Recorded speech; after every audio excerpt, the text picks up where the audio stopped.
सकाल सकाल कौन है मोर आ गोटे स्पैरो हाउस बने लास्ट टाइम तो देखि पारे से स्पैरो हाउस रो साउंड आसला जोटा कि सुकून भरा था सकाल सकाल साउंड आसला तो ना स्पैरो हाउस को टिके या साइड जे साइज कर दे बोल जे बाहर गले तो मो मन रे आईडिया आसला कि काल रात रे ना मो पाखरे प्लास्टिक स्क्रैप आसतिला ओके स्क्रैप मु कोन गली चारि पाइप कटिंग टावर जहाँ थिला ना मु सब स्पैरो हाउस बनेवा को ट्राई करी तो ये सब काट दे पाइप जाक स्पैरो हाउस करवा पई तो मेजरमेंट नै के कटिंग हम देखंतु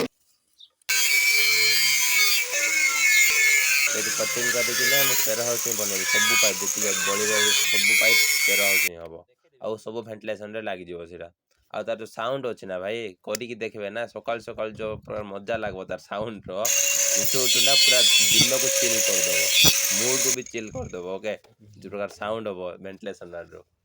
ट्राई करिकी देखबे माने करले ही जानबे तार जो साउंड जो सुकून टा